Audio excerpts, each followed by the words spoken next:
Hi, BookMattic lifelong learners. We have a fantastic guest here today. His name is Handi Kurniawan. Did I say that correctly? Okay, cool. Yeah, in English we would say Yeah, Handi, perfect, but I man. believe Indonesian it would be Handi. Yeah, man.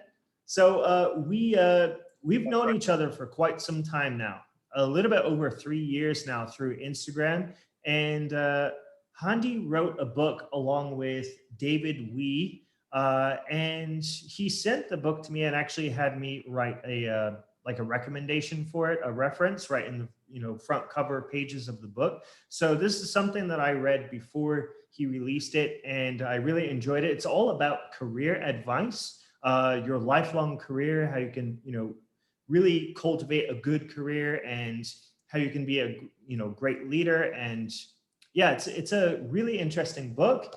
Here's the cover right here, and yeah, so I will let Handy introduce himself, his books, and who he is, and a little bit more about himself. So go ahead, Handy. Hi, BookMattic lifelong learners, and thank you so much, Matt, for having me here in your podcast. And yeah, 3 years ago, I saw your Instagram followers from very early on, and then now you have more than 20,000 followers in your Instagram. So well done and congratulations. So Hmm. yeah, a bit about myself. I am a HR professional. I have been in HR for over 15 years now. I have live and work in 7 countries. So originally from Indonesia, then I work in other countries like Singapore, Malaysia. Used to be in the U.S., in Michigan and Hawaii. And then I was in Beijing, I was in Taipei, and then now I'm based in Hong Kong. And so it started in 2014. That was the first time that I released my first book, Go Global, that helped professional and students to be able to expand their horizons and to look for opportunities not just in Indonesia but also globally. And then after that, I released my second book, Global Career. And then 2 years after that, my third book, The Brain Master.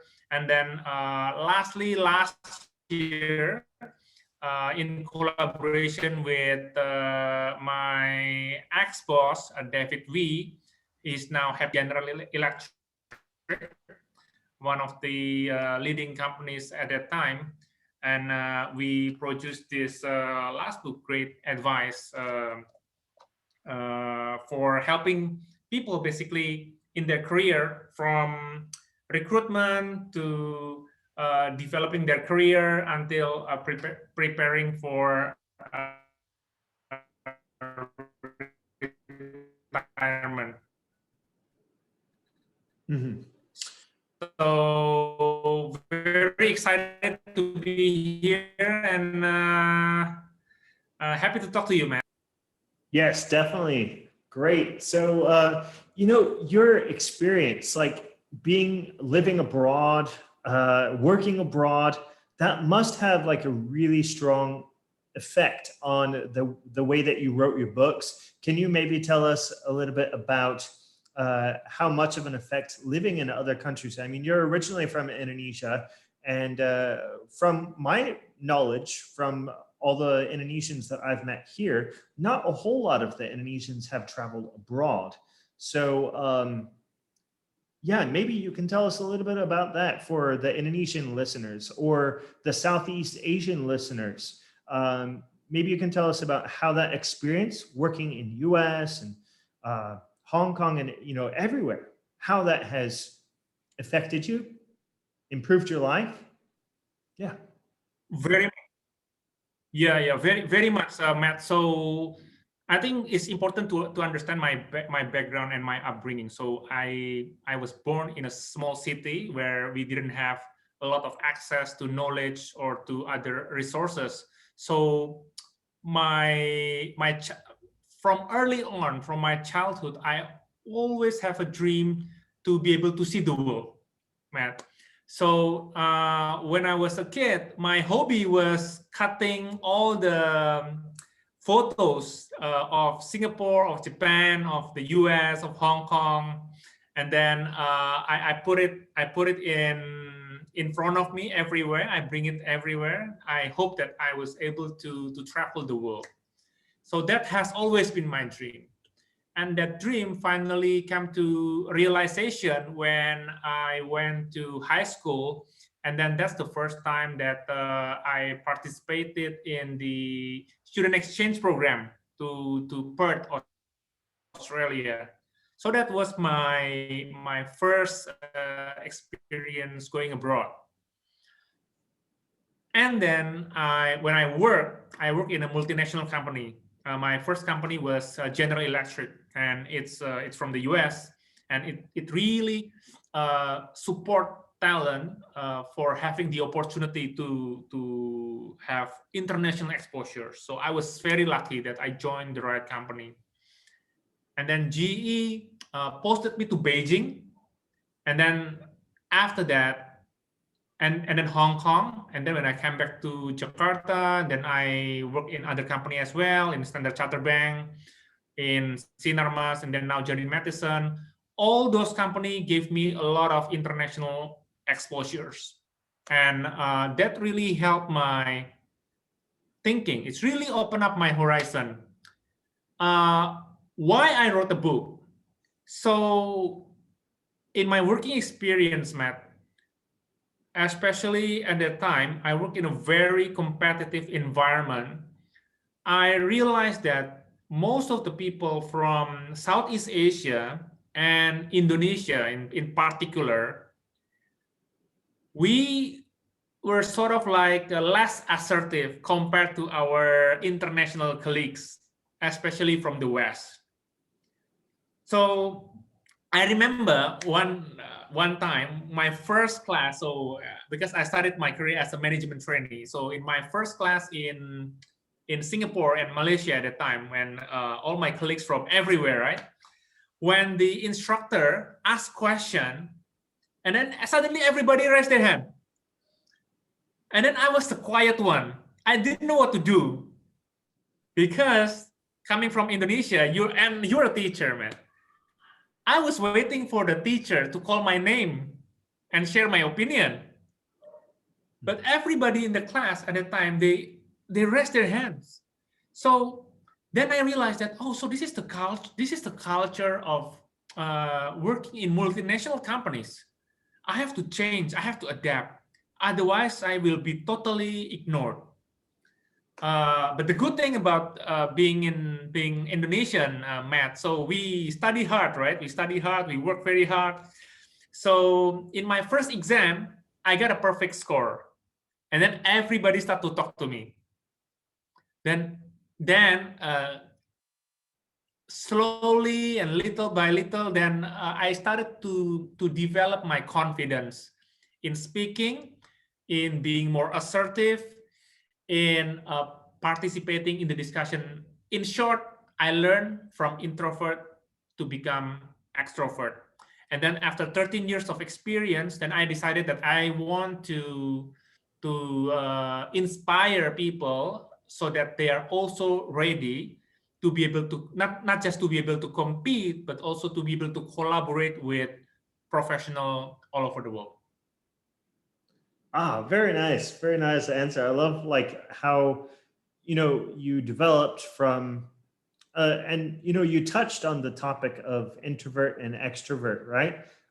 Which is another question that I have here in a little bit, but we'll touch on that in just a second. So yeah, I mean, your experience is quite amazing and eye-opening, and I'm glad that you're able to tell that story. I think you told a little bit about that story in your book, right? Correct. Yeah. I remember that. So that's so cool. Maybe you can tell us, actually, who is this book for? Who is Great Advice for? Yeah, sure. So Great Advice is actually every professional and students can read this book, because this book covers 7 cycles of employment. So this book has a logical sequence from how, let's say, from the HR perspective, from the company perspective, how do people in a company want to recruit people? What are the characteristics or qualities that companies are looking in a candidate? So from candidate perspective, they're able to see all these things, right? So that's from that point of view. And then when we move forward to the next chapter, we can see the perspective from the managers, from the directors, from the CEO. How do they solve everyday challenges at work? As simple as this. As simple as this. I like this story of there's a manager who just hired a new joiner and she's still young, right? And then when she just joined 2 weeks, she asked for 2 weeks annual leave because she has promised to the family that they are going for holiday, right? So what will the manager say? Shall the manager say, no, you cannot, or you can? And this young person is brilliant. It's definitely a good hire, right? So it's kind of a simple dilemma that we talk about. So this book is not about theory, but it's all about real day-to-day life at work. So yeah, anybody can read this book, from fresh graduate to even CEO. Everybody will benefit from this book, man. Yeah, and I like how simple you make the book, like simple and colorful. I've never seen a book so colorful before, with all these pictures in here and everything. And you also mentioned about that structure, right? The employee life cycle. So you separate the books into the life cycle, which makes it also very, very easy to read. Could you touch a little bit more on that life cycle? Yeah. So the life cycle, it has 7 life cycle. So it starts with attract me. So it's basically, how do companies attract the candidate, and the other way around, how can candidate attract the company to hire them? So that's the first cycle. And then second is get me started. So get me started is when the employee join the company. So it's like sort of like the first 30 days, the first 90 days of people working in a company. And then the third one is about develop me, because it's very important element. If you want to grow your career, then you need to develop yourself. And as a company also have a responsibility to develop their employee. Managers have to develop their employees. So it's develop me. And then secondly, the next cycle is manage my performance. And in manage my performance, there are a lot of interesting stuff here. Something like how the managers can deal with poor performers, for example. How managers deal with high performers. And then is micromanage good or bad? So very few books talks about this real day-to-day situation, right? And then the next cycle, engage and motivate me. Motivation is an important piece at the employee life cycle. Appreciate people, and then even bid me farewell. And I think this is important because farewell or separation is something that is some managers, it's not easy to manage the situation.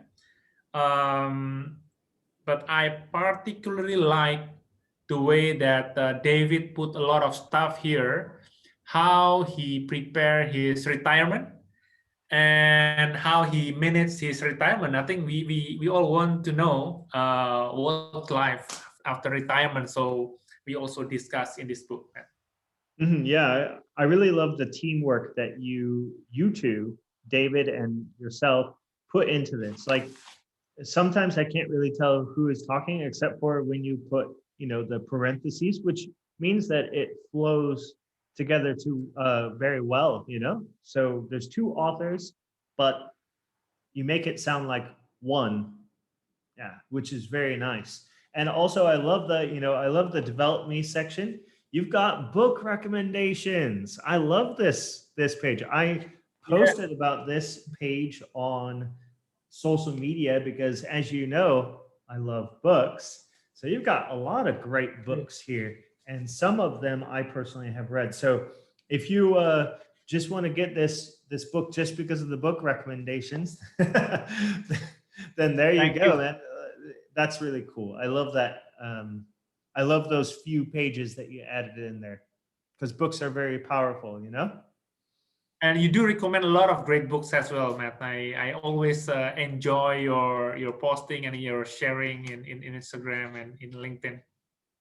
Yeah, man. It's a journey that we're all going on, and I hope that more people can, pick up some of these books, pick up your book, read them, and develop themselves even further. Because as you say, developing yourself and having the company develop you as well, like help you develop, is really important, right? Yeah, very important. So Yeah, I'm and curious. I believe that we have to read different books. Huh? Oh, go ahead, Handi. No, what I was saying is I think it's important that we read book not just in one genre, but we read book in different genre. I think it's important for us to be really to really expand the horizon. So because all these things complement each other. I think one field is not enough, but if we fulfill our brain with different kind of subject, it really makes us more creative and can connect the dots and understand what's going on in this world. Mhm. Yeah, definitely.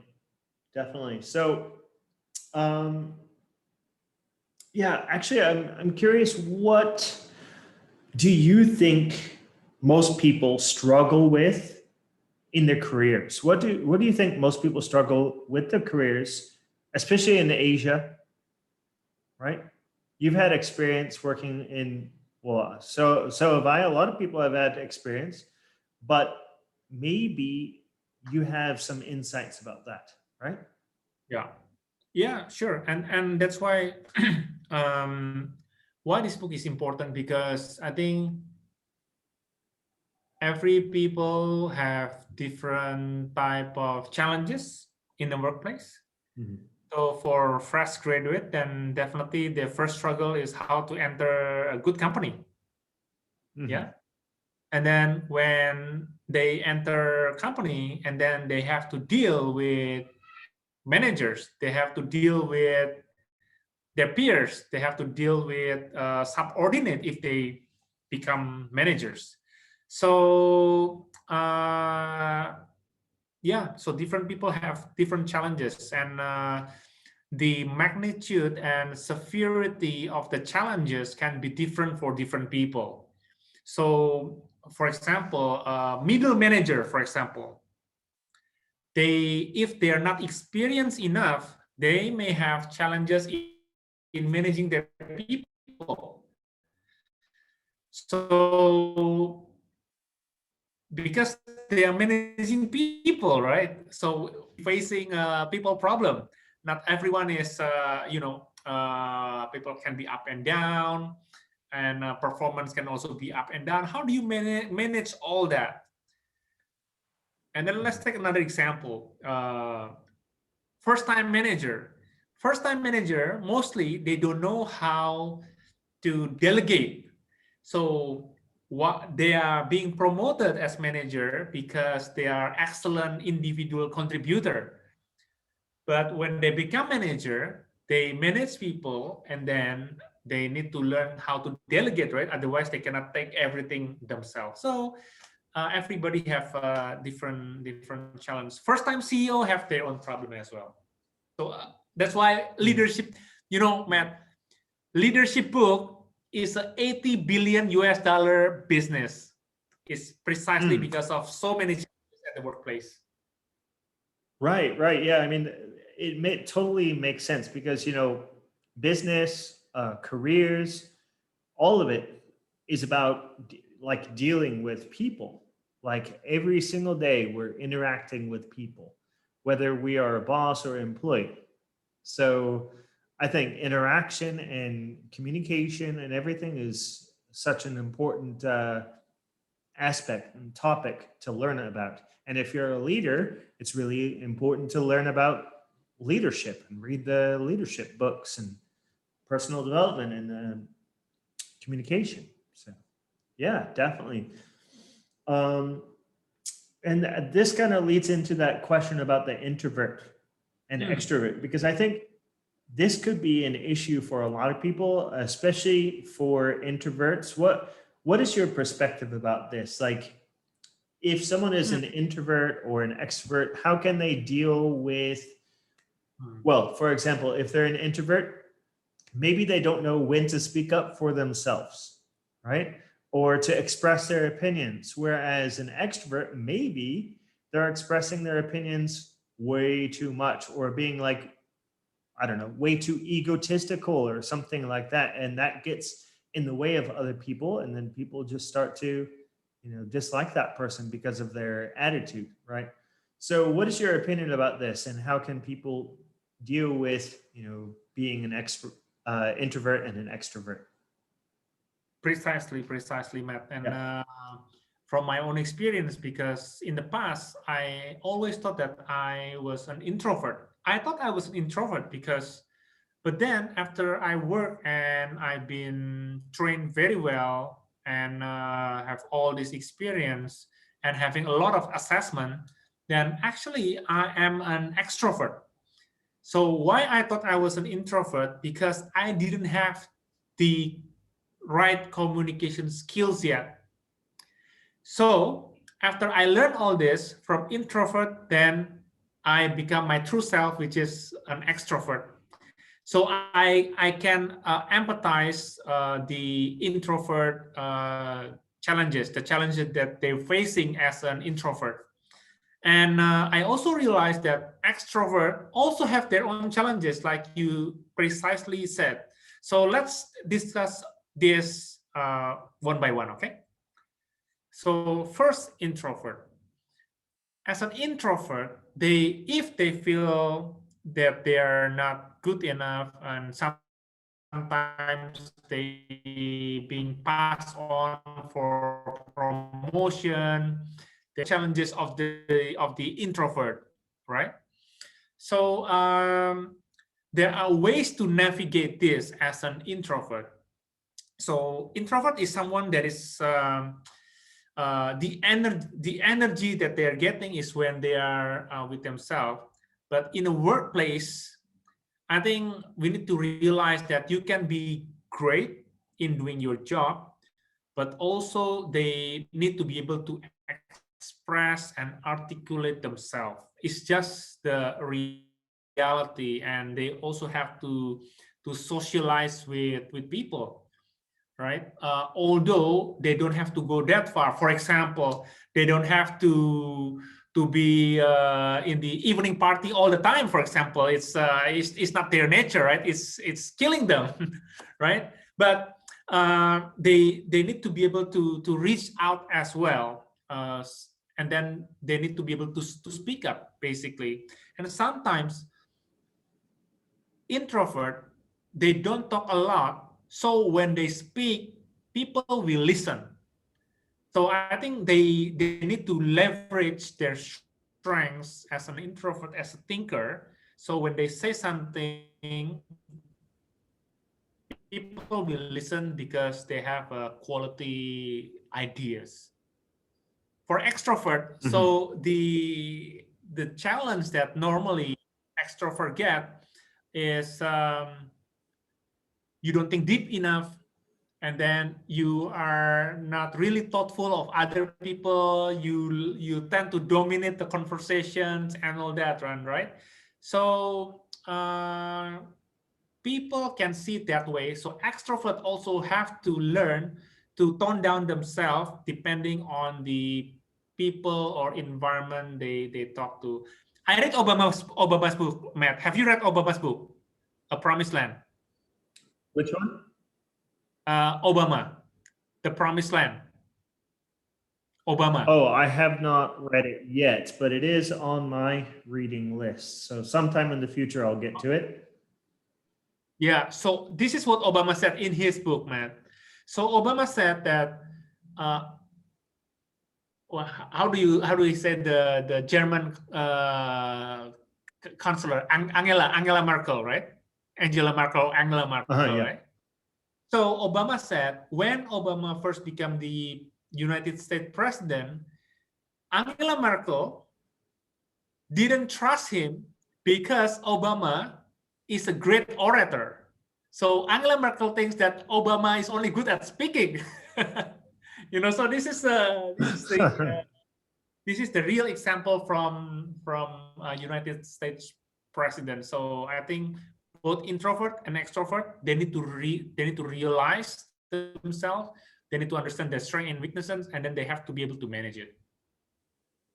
Yeah, I love your points, especially about the extrovert. Like, extrovert needs to take the time to actually think things through and tone things down a little bit in the particular situation, right? And introvert can cultivate their strengths. And yeah, when introvert talks, people listen. So I love that point. And I also find that, we are all on different levels of the spectrum, right? Some of us are kind of in the middle. We lean towards introvert or like kind of in the middle of the both. And some of us are on the extreme ends, right?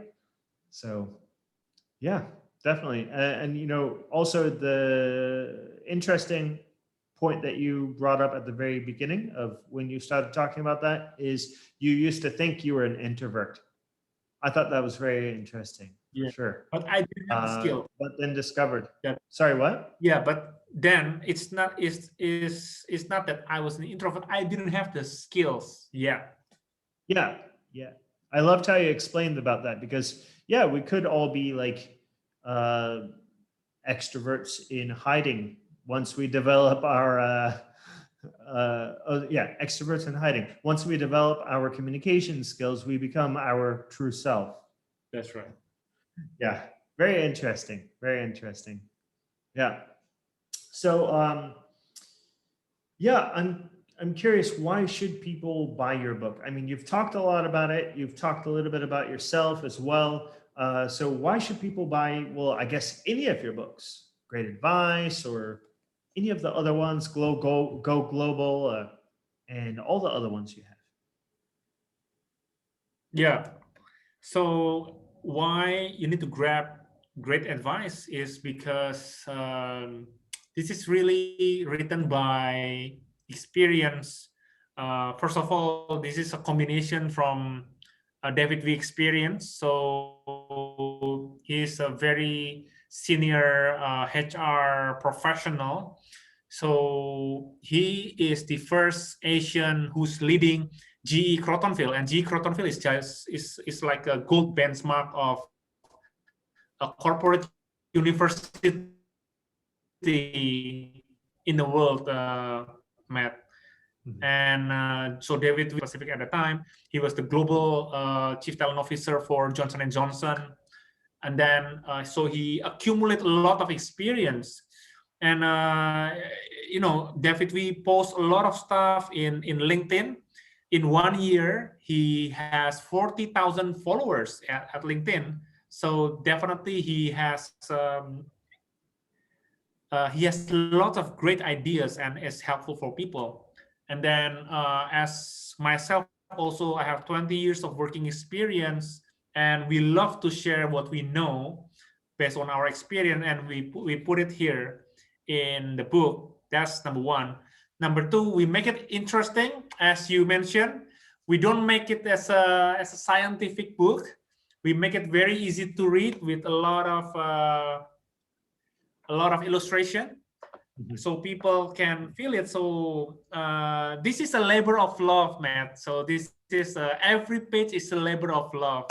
You know, the words that we chose, and then the image that we chose, and yeah, hopefully that this will be useful for people who read it. Yeah, definitely. And I can tell that you guys put a lot of work into it. And like when I first skimmed through it, I was very surprised because I'm not used to seeing a book with so much color, a nonfiction book or a business book or personal development book specifically. So that surprised me. But when I started reading it, I could tell that you chose the words with care. You chose each word with care because, you know, sometimes the one page doesn't have too many words. So of course, each word has to count. And I can tell that both of you put your all into that, which is amazing. So yeah. So is there anything else that you would like to add And of that course, maybe I missed earlier or anything like that? Anything you want to tell the audience? yeah, and we would like to thank you for the testimonial that you gave to this book. Your name is Yeah. there. Uh, yeah, together with all the great people. And for example, what we put here is the testimonial from Steve Kerr. So Steve Kerr is the world first chief learning officer. So he's the guy who coined the term or the title chief learning officer, and he also gave a testimonial on this book. And he said that he read so many books, but this is also the first time that he saw an interesting and creative nonfiction book, career book. So I think that's a very kind of him. Yeah, definitely. And yeah, thanks for the opportunity to read your book before it was released and have my name in there and everything. And that's an honor to have. Thank you so much. Yeah. Cool. And where can people find you and where can people buy your book? Yeah, sure.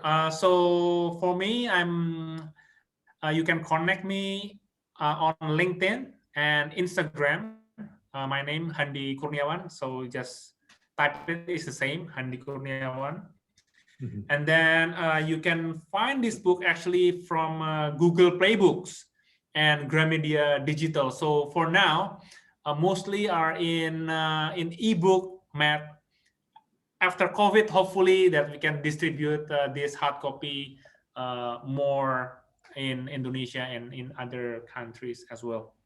Okay, yeah. So can people, like, for example, in America buy the books through Google Play? I mean, I've never bought one through Google Play, so that's why I'm asking you. Yeah. Yeah. So it's actually very easy also to buy book and then can read it in Google Play. You can read it in your phone. You can read it in your iPad. You can read it in your computer. But yeah, people have different preference. So the young generation, they love to read from their screen. And there are people also, including me. Actually, I also like to read the hard copy book still. Yeah, man. There's nothing that beats the physical book. The physical book. Last year, I was experimenting with reading ebooks and everything, and I did it for about 6 months, and then I was like, I'm going to go back to the physical book. You know, so we can't wait till your physical book is available for people. I'm sure people who love to read the physical copy will want to get one. I'm going to include all the links in the description. So audience listening right now, if you want to contact Handi, feel free and click on those links. You can go follow him on Instagram and LinkedIn. He posts, some good stuff. I believe on LinkedIn, you're more active, right? Yeah. So definitely LinkedIn, more active. So yeah, check it out. Check out his book. And thank you so much, everyone, for tuning in. And I will see you on the next episode.